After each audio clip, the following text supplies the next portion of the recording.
I still remember the sound my mother made when she realized what I'd done. It wasn't screaming, it wasn't crying, it was something much worse. The kind of broken gasp a person makes when the life they've carefully built begins collapsing right in front of them. She stood in the courthouse hallway clutching a folder full of papers that no longer mattered. My father stared at me as if I had become a stranger. You destroyed us, he whispered. I looked at both of them. Then I looked through the glass doors where my little brother sat in a wheelchair, smiling because he had no idea what had just happened. I smiled back. No, I said quietly. You destroyed yourselves. 3 months earlier, the hospital smelled like disinfectant and burnt coffee that I hated. That smell. It reminded me of waiting for test results, waiting for doctors, waiting for someone to tell you whether your world was ending. My 16-year-old brother, Ethan, tried pretending everything was normal. You know, he joked as a nurse adjusted his four. At least I don't have to go to chemistry class. I laughed. You always hated chemistry. I still do. His smile lasted about 3 seconds before pain crossed his face. He thought I didn't notice that I always noticed. The doctor entered carrying a tablet. His expression told me everything before he even opened his mouth. I'm afraid the condition has progressed faster than we expected. Mom squeezed Dad's hand and I leaned forward. What does that mean? It means Ethan needs surgery. Dad asked the question everyone fears. How much? The doctor hesitated. The procedure itself is mostly covered by insurance. I breathed. Then he continued. But there's a specialist surgical team and post-operative treatment that insurance won't fully approve. How much are we talking? He looked directly at us. Approximately $10,000. Silence. $10,000. It sounded enormous. But not impossible. At least that's what I believed, because my parents weren't poor, not even close. Dad owned a successful construction company. Mom managed several rental properties she'd inherited from Grandma. They drove luxury SUVs. We lived in a 6-bedroom house. They vacationed twice a year. Money wasn't endless, but $10,000. It wasn't life-changing, not for them. The doctor left us alone. Mom immediately stood. We need to think. Dad nodded. We'll discuss it tonight. I frowned. Discuss what? He looked irritated. It's not just writing a check. I blinked. It's Ethan. We know who it is. No. Apparently you don't. Mom interrupted. There may be other treatment options. The doctor literally said this is his best chance. She crossed her arms. Best doesn't always mean necessary. Ethan quietly stared at the blanket covering his legs. That he hadn't said a word. I reached over and squeezed his hand. He squeezed back, weakly. That evening I overheard something I was never supposed to hear. Our house had unusually thin walls. Mom and Dad assumed everyone was asleep. That I wasn't. Their bedroom door was almost closed. Dad sighed. I hate this. Mom answered. We can't touch the investment account. It's $10,000. It's never just $10,000. We've been saving for retirement. We're saving for the lake house. We promised ourselves. Dad stayed quiet. Then Mom said something I'll never forget. Ethan has always been fragile. So, we've already spent so much on him. Silence. Then, what if the surgery doesn't even work? Dad whispered. Don't say that. I'm being realistic. She continued. If we drain savings every time there's another complication. Her voice faded, but I heard enough. Enough to understand. They weren't deciding whether they could save him. They were deciding whether he was worth saving. The next morning Dad knocked on Ethan's bedroom door. That I stayed in the hallway. We talked. Ethan smiled hopefully. Dad couldn't even look him in the eyes. We've decided not to proceed. Everything inside me froze. What? Dad rubbed his forehead. The risks are too high. Mom added. And we believe conservative treatment is smarter. I stepped into the room. No. Dad frowned. This isn't your decision. It should be. Mom glared at me. Enough. I pointed at Ethan. You're letting him get worse because you don't want to spend $10,000. Dad's face turned red. You don't understand finances. I understand priorities. He slapped the wall beside me. That's enough. The room fell silent. Ethan quietly whispered, it's okay. I turned toward him. No. He smiled sadly. It's okay. No, that it wasn't. Not even close. That night I checked my savings. $3,418. Everything I'd saved since I was 15. Part-time jobs, scholarships, birthday money, freelance graphic design. $3,000 wasn't enough. Not even half that I called every bank that NO loan. Too young that NO collateral that I tried crowdfunding. Barely anyone donated. Friends helped. Teachers helped. Total after 2 weeks, $4,600. Still nowhere close. Meanwhile, Ethan got weaker. Walking became painful. Then impossible. One afternoon, I found him trying to stand by himself. He collapsed and I caught him before he hit the floor. He laughed through tears. I guess gravity still works. I carried him back to bed. He weighed almost nothing. You don't have to keep fighting. I stared at him. What? For me. I'm your sister. I know. I'll always fight. He smiled. I know. That smile nearly broke me. That a week later, I learned something that changed everything. Dad accidentally left financial paperwork on the kitchen counter. Normally I wouldn't look. This time, I did, because my brother was dying. The investment account contained nearly $400,000. $400,000. They refused $10,000 that I couldn't breathe. Mom walked in. What are you doing? I held up the statement. This. She snatched it away. That's private. So is deciding whether your son lives. She looked furious. You have no right. I have every right. Dad entered. What happened? I threw another paper onto the counter. You have almost $500,000. He looked embarrassed. That's retirement. It's Ethan. We have to think long term. I laughed, actually laughed. What long term? Mom frowned. Our future. What future? Dad snapped. We've sacrificed for decades. And Ethan hasn't. Neither answered. I looked from one to the other. Then something clicked. They weren't scared. They weren't struggling. They had simply decided the money mattered more than my brother. Did I end that exact moment? I stopped thinking of them as parents. The next day I visited Grandma, Dad's mother. She lived alone 40 minutes away. She loved Ethan more than anyone. When I explained everything, she cried. They said what? I nodded. She stood immediately. I'm calling them. It won't help. She called anyway. I listened from the kitchen. Her voice grew louder, then quieter. Finally she hung up. They refused. She slowly sat down. They actually refused. She looked 20 years older. Then she whispered, They don't know. Know what? She stared toward the window. I hoped I'd never have to tell you. My heart started pounding. What? She opened an old wooden cabinet. Inside sat a faded envelope, yellow with age. She handed it to me. Read it.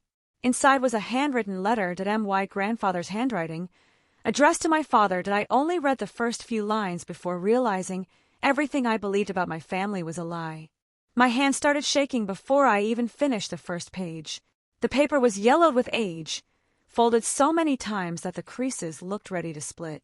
My grandfather's handwriting was neat, careful, and unmistakably sincere.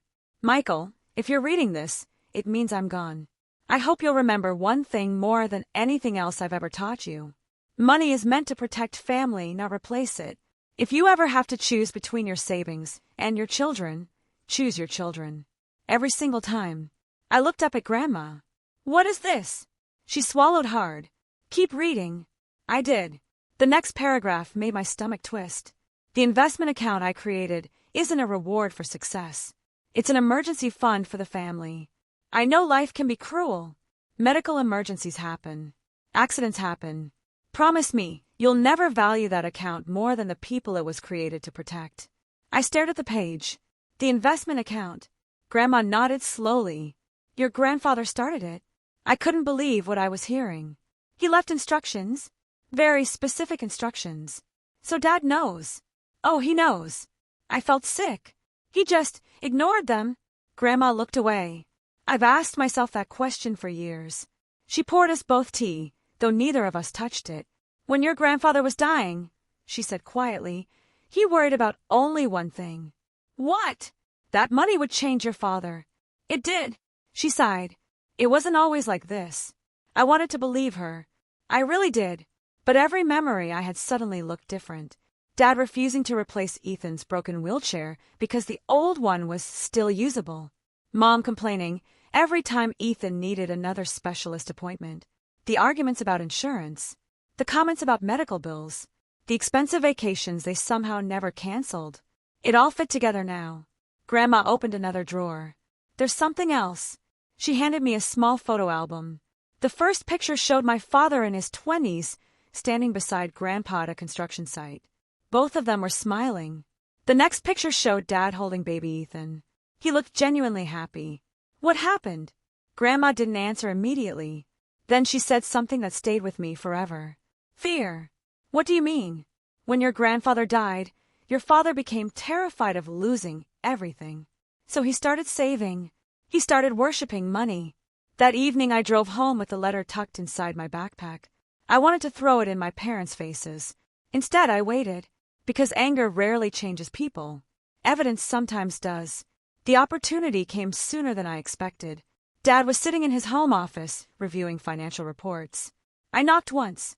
He didn't look up. What? I placed Grandpa's letter on his desk. His eyes landed on the handwriting. For the first time in weeks, he looked nervous. Where did you get this? Grandma. He picked it up but didn't open it. I've already read it. I know. It's old. It doesn't stop being true. Dad leaned back. You don't understand. Then explain. He rubbed his temples. You've never had the responsibility of keeping a family financially secure. I stared at him. Ethan is your family. He is. So act like it. He finally lost his temper. You think it's easy? No. You think I enjoy making these decisions? I think you've convinced yourself they're necessary. His jaw tightened. You don't know what it's like to build something from nothing. I took a step closer. And you don't know what it's like to be 16 and wonder if your parents think you're too expensive to save. Silence. For 1 second, I thought I saw guilt. Then it disappeared. I've made my decision. I picked up the letter. So have I. Over the next week, Ethan got worse. The pain medication barely worked anymore. He stopped joking. Stopped watching movies. Stopped asking when he'd get better. Instead, he apologized. Constantly. I'm sorry. For what? For causing problems. I nearly dropped the bowl of soup I was carrying. What did you say? He stared at the blanket. I'm expensive. My heart shattered. Who told you that? No one. I knew he was lying. Kids don't invent sentences like that. Someone had planted those words in his mind. I sat beside him. Look at me. He didn't. Ethan. Finally, he raised his eyes. You are not a problem. He blinked. You hear me? A tear rolled down his face. I just don't want everyone fighting. I hugged him. For the first time since all this began. He cried. Not because of the pain. Because he believed he wasn't worth saving. The next morning I confronted Mom in the kitchen.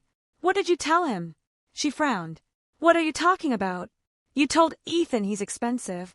I never said that. He thinks he's a burden. She looked uncomfortable. I might have said treatments cost money. To a 16-year-old? He asked. So you told him. I was being honest.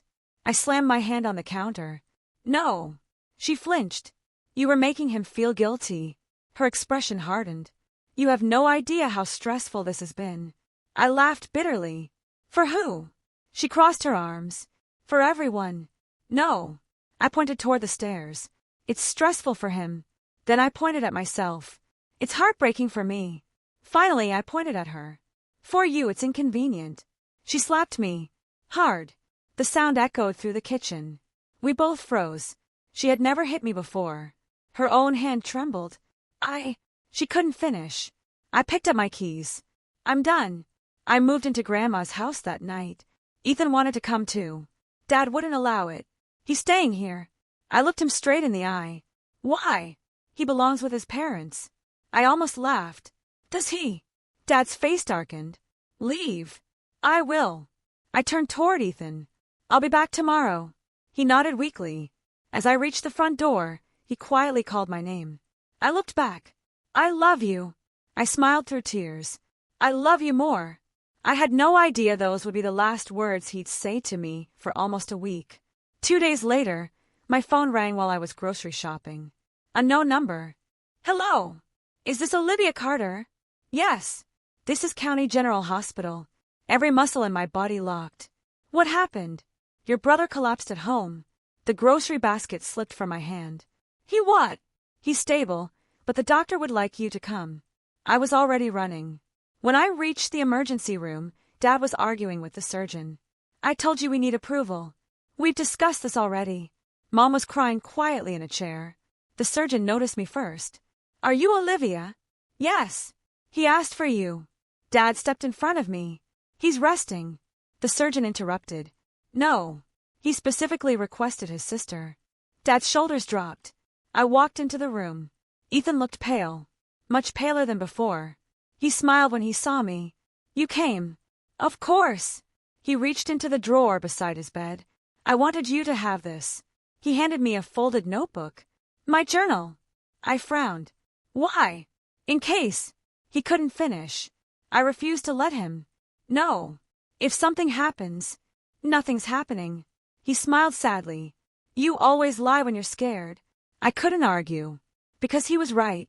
That night, after he fell asleep, I opened the journal. The first pages were normal. School. Friends. Video games. Then everything changed. One entry caught my attention. It was dated 3 weeks earlier. I heard Mom tell Dad they can't keep wasting money on me. I pretended I was asleep. Maybe they're right. Olivia keeps saying I'm worth saving, but I don't think Mom believes that anymore. My vision blurred. Another page. Dad canceled another appointment today because it was too expensive. Another. I wish I wasn't sick. Then everyone would smile again. Then the final page. It wasn't addressed to himself. It was addressed to me. If you're reading this, maybe I didn't make it. Don't hate Mom and Dad forever. I think they forgot how to love because they got too scared. Please don't become like them. I couldn't breathe. I closed the notebook. Then I made a decision. If my parents wouldn't save Ethan, I would. No matter what it cost. Even if it meant destroying everything they cared about. The next morning, while Dad was speaking with hospital billing, I noticed something strange. A woman in her early 50s walked into the hallway. She froze the moment she saw my father. He froze too. They stared at each other for several long seconds. Mom noticed. So she's here. Dad whispered sharply. Not now. The woman looked at me, then at Ethan's hospital room. Tears filled her eyes. She quietly said only one sentence before walking away. I should have come years ago. I turned to my father. Who was that? His face turned white. No one. But I knew he was lying. And whatever secret he had been hiding, it was finally catching up with him. I didn't chase the woman. Not immediately. Instead, I watched my father's face. I'd spent 24 years believing I knew every expression he could make. Anger, pride, disappointment, even the rare moments of joy. This one was different. It was fear. Real fear. The kind that comes from a past you've buried finally digging its own way back to the surface. He noticed me staring. What? Who was she? I told you. No. I stepped closer. You lied. Mom stood up from her chair. Olivia, this isn't the time. When is the time? Ethan needs us. I looked toward my brother's room. Exactly. I lowered my voice. If this secret has anything to do with why you're acting like this, then it absolutely is the time. Dad grabbed his jacket. I'm getting coffee. He practically rushed down the hallway. Not walking. Escaping. The mysterious woman had already disappeared. I ran outside. The parking lot was crowded, but I spotted her climbing into an old silver sedan. Wait! She froze. Slowly, she rolled down the window. You know who I am. It wasn't a question. She nodded. You're Olivia. My father knows you. She closed her eyes. I hoped we'd never meet like this. I crossed my arms. Then how were we supposed to meet? She hesitated. Finally, she said, my name is Rachel. Nothing. The name meant absolutely nothing to me. I'm sorry. You've never heard of me. No. A sad smile crossed her face. I'm not surprised. She looked toward the hospital entrance. How is Ethan? My heart skipped. How do you know my brother? Tears appeared in her eyes. Because I've been checking on him for years. Every instinct in my body screamed that something wasn't right. What are you talking about? She gripped the steering wheel tightly. Get in. Normally I never would have. This time, I did. We parked across the street in a quiet church parking lot.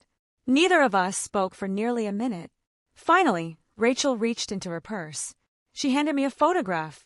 It showed a little girl, maybe 7 years old, standing between Rachel and my father. I stared. Who's this? Rachel whispered. My daughter. I looked closer. The little girl had my father's eyes. No. I slowly raised my head. Rachel nodded. Yes. My mouth went dry. She's your half-sister. Everything inside me stopped. No. I'm sorry. No. I handed the picture back. You're lying. I wish I were. My dad would never. Rachel laughed softly. Not because it was funny, because she'd clearly heard those words before. He loved me once. When? Before he met your mother. Then what's the problem? He came back. I frowned. What? After you were born. My stomach twisted. He had an affair. Rachel looked away. For almost 3 years. The world tilted. When Mom found out. Rachel finished the sentence. He disappeared. You mean divorced? No. He disappeared from our lives. I couldn't process it. So, you just came to the hospital? I heard Ethan collapsed. How? I still know someone who works there. I stared at her. Why would you care? She looked genuinely hurt. Because he's innocent. She reached into another folder. I've kept these. Medical receipts. Old birthday cards. Letters that had never been answered. Every year. She had mailed Christmas cards. Every year. They came back unopened. One envelope still had my parents' address. Rachel sighed. I stopped trying after the 5th year. I looked through everything. Then one receipt caught my attention. Hospital donation. Anonymous. $5,000. 3 years ago. Recipient. Ethan Carter Medical Fund. I looked up. You donated this? She nodded. He needed treatment. You helped. I could. Why anonymously? She smiled sadly. Because your father would have refused it if he knew it came from me. I believed her. Everything inside me stopped. No. I'm sorry. No. I handed the picture back. You're lying. I wish I were. My dad would never. Rachel laughed softly. Not because it was funny. Because she'd clearly heard those words before. He loved me once. When? Before he met your mother. Then what's the problem? He came back. I frowned. What? After you were born. My stomach twisted. He had an affair. Rachel looked away. For almost 3 years. The world tilted. When Mom found out. Rachel finished the sentence. He disappeared. You mean divorced? No. He disappeared from our lives. I couldn't process it. So, you just came to the hospital? I heard Ethan collapsed. How? I still know someone who works there. I stared at her. Why would you care? She looked genuinely hurt. Because he's innocent. She reached into another folder. I've kept these. Medical receipts. Old birthday cards. Letters that had never been answered. Every year. She had mailed Christmas cards. Every year. They came back unopened. One envelope still had my parents' address. Rachel sighed. I stopped trying after the 5th year. I looked through everything. Then one receipt caught my attention. Hospital donation. Anonymous. $5,000. 3 years ago. Recipient. Ethan Carter Medical Fund. I looked up. You donated this? She nodded. He needed treatment. You helped. I could. Why anonymously? She smiled sadly. Because your father would have refused it if he knew it came from me. I believed her. Back inside the hospital, Dad had returned. The moment he saw my face, he knew. You talked to her. I didn't answer. You had no right. I almost laughed. No right. Mom looked confused. What is happening? Dad stayed silent. I looked directly at Mom. You should ask him. Dad interrupted. Olivia. No. I raised my voice. You tell her. His shoulders slumped. Not here. When? Silence. When Ethan dies. The hallway became painfully quiet. Mom looked from him. To me. Back again. Michael. She whispered. What isn't she telling me? He closed his eyes. Finally. I had an affair. Mom's knees almost gave out. The coffee cup slipped from her hands and shattered across the hospital floor. You promised. Her voice barely existed. You promised it ended. It did. You said there wasn't a child. Dad couldn't answer. Mom looked horrified. There is a child. I watched my father's silence answer for him. She slapped him, harder than she'd slapped me. Then again. Hospital staff started looking over. She didn't care. You lied to me for 20 years. Dad whispered. I'm sorry. No. She backed away. You're sorry because she found out. She pointed at me. If Ethan hadn't collapsed, you would have kept lying. Dad didn't deny it. For the next 2 days, our family completely fell apart. Mom checked into a hotel. Dad stayed at the hospital. Neither spoke to each other. Meanwhile, Ethan's condition continued declining. The surgeon finally called us together. I need everyone present. We enter the consultation room. His expression told me everything. We've reached the point where waiting is becoming extremely dangerous. Dad nodded. I understand. The surgery should happen within 48 hours. Mom quietly asked. If we don't? The doctor didn't sugarcoat it. He may not survive long enough. Silence. Then he looked directly at Dad. I've delayed this as long as ethically possible. Dad swallowed. The payment. The surgeon interrupted. I don't care where it comes from. His voice was firm. I care whether this young man gets a chance. That night I couldn't sleep. I sat in Grandma's guest room staring at Ethan's journal. The final sentence echoed inside my head. Please don't become like them. I almost ignored my phone. Unknown number again. When I answered, it was Rachel. I think I know how to save him. An hour later we were sitting in a diner. She placed several documents on the table. I own part of a medical supply company. I blinked. What? My husband built it. Husband? He passed away 4 years ago. I'm sorry. She nodded. The company has a charitable foundation. I looked at the paperwork. The foundation can cover Ethan's surgery. I stared at her. Completely. Yes. I couldn't believe it. Why would you do that? She smiled through tears. Because none of this is Ethan's fault. I reached across the table and squeezed her hand. Thank you. She shook her head. There's one condition.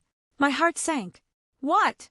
I don't want your father knowing where the money came from until after Ethan is safe. I understood immediately. She wasn't trying to punish him. She was protecting Ethan. Dad's pride was strong enough to reject help. She wouldn't risk that. I promise. The following morning I met with the surgeon. He reviewed the paperwork twice, then looked at me. This covers everything. I almost cried. So, we can schedule the operation. Relief flooded through me. Until Dad walked into the office. What paperwork? The surgeon smiled. Good news. He held up the approval forms. We've secured funding. Dad frowned. What funding? I answered before anyone else could. Ethan's surgery is happening. For the first time in weeks. My brother had hope. For the first time. My parents had lost control. Dad reached for the documents. I pulled them away. You don't need these. I have every right. No. I met his eyes. You gave up that right the day you chose your investment account over your son. His face darkened. Where did the money come from? I smiled faintly. Someone who still remembers what family means. His expression changed instantly. He knew. Rachel. Without another word, he turned and walked out. I didn't realize then that he wasn't leaving because he was angry. He was leaving because he had just made a decision. A decision that would put every single member of our family in even greater danger. I should have followed him. That thought haunted me for months afterward. At the time, I assumed my father had stormed off because his pride couldn't handle someone else paying for Ethan's surgery. I was wrong. He wasn't walking away from the hospital. He was walking toward the bank. And what he did next almost destroyed every chance Ethan had left. About an hour later, my phone buzzed. It was Rachel. The moment I answered, I heard panic in her voice. Olivia, is your father with you? No. He just came to my office. My heart skipped. What happened? He demanded that I withdraw the foundation's sponsorship. What? He said if I cared about Ethan, I'd stay out of his family's life. I couldn't believe it. He actually tried to stop the surgery. Rachel hesitated. It gets worse. My stomach tightened. He threatened legal action against the foundation. I stood up so quickly my chair tipped over. For helping a sick child, he said the money was emotional manipulation. I closed my eyes. I wanted to scream. Instead, I asked the only question that mattered. Did it work? Rachel answered immediately. No. A wave of relief washed over me. Our board approved the grant unanimously. One angry man can't cancel it. For the first time in days, I smiled. Thank you. Don't thank me yet. What do you mean? He looked desperate. When I got back to Ethan's room, he was awake. He looked exhausted, but there was something different in his eyes. Hope. Is it true? What? The surgery. I smiled. It's happening. He blinked several times. Really? Really? A slow grin spread across his face. I get another chance. I squeezed his hand. You always deserved one. He laughed softly. I already had my goodbye speech ready. Well, throw it away. I worked really hard on it. I rolled my eyes. You're impossible. I learned from you. For the first time in weeks, we laughed together. Just brother and sister. No fear. No arguments. No money. Just family. The surgery was scheduled for 6 o'clock the next morning. None of us slept. Grandma knitted quietly in the waiting room. Rachel stayed in the cafeteria, keeping her distance so she wouldn't make things harder. Mom arrived around midnight. She looked different. No makeup. No jewelry. No expensive handbag. Just a tired woman carrying the weight of 20 years of bad decisions. She sat beside me. I owe you an apology. I didn't answer. She continued. I slapped you. Yes. I deserved your anger. I looked at her. I don't care about the slap. She frowned. I care that Ethan thinks he's a burden. She started crying. I never wanted him to think that. But he does. I know. She buried her face in her hands. I failed him. Those words sounded real. Not defensive. Not rehearsed. Real. Dad didn't arrive until 5:30. He looked terrible. His suit was wrinkled. His eyes were bloodshot. He hadn't shaved. For the first time in my life. He looked old. He walked straight toward Ethan's bed. I need to talk to you. Ethan smiled weakly. Okay. Dad sat down. The room became silent. Finally, he spoke. I'm sorry. Ethan blinked. I should have chosen you. Silence. I kept telling myself I was protecting everyone's future. His voice cracked. But there is no future if I lose my son. Tears rolled down Ethan's face. Dad reached for his hand. I was wrong. I know. I don't expect forgiveness. Ethan surprised all of us. I already forgave you. Dad broke down. Not politely. Not quietly. He cried harder than I'd ever seen any grown man cry. Years of pride collapsed in seconds. The nurses arrived to take Ethan to surgery. As they rolled his bed toward the operating room, he looked back at all of us. Grandma, Mom, Dad, me, Rachel, standing quietly at the end of the hallway. He smiled. No fighting while I'm gone. Even then, he was trying to keep the family together. The next 6 hours felt longer than the previous 6 months. Every time the operating room doors opened, we stood. Every time, it wasn't our doctor. Dad paced nonstop. Mom prayed. Grandma held my hand. Rachel sat across the room, reading the same page of a magazine for nearly an hour without turning it. Nobody spoke much. There weren't any words left. Finally, the surgeon appeared. His surgical cap was still on. His mask hung around his neck. Every one of us stood. He smiled. It went beautifully. I didn't even realize I was crying until Grandma hugged me. The procedure was successful. Mom collapsed into a chair, sobbing with relief. Dad covered his face with both hands. For several seconds, nobody moved. Then the surgeon added something I'll never forget. If he'd waited another week. He didn't finish. He didn't have to. Ethan spent the next several weeks recovering. It wasn't easy. There were setbacks, pain, physical therapy, long days. But every week he grew stronger. The first time he stood on his own again, the entire therapy room applauded. I cried. Grandma cried. Even the physical therapist wiped away a tear. Ethan just laughed. I forgot how tall everyone was. Recovery changed more than Ethan. It changed all of us. Mom filed for divorce. Not because of the affair alone. Because she finally admitted they'd spent years enabling each other's worst instincts. We became obsessed with protecting money, she told me, and forgot to protect our family. She sold one of the rental properties. Most of the proceeds went into a medical trust for Ethan. The rest was donated to children's hospitals. She said she wanted every dollar to remind her what money was actually for.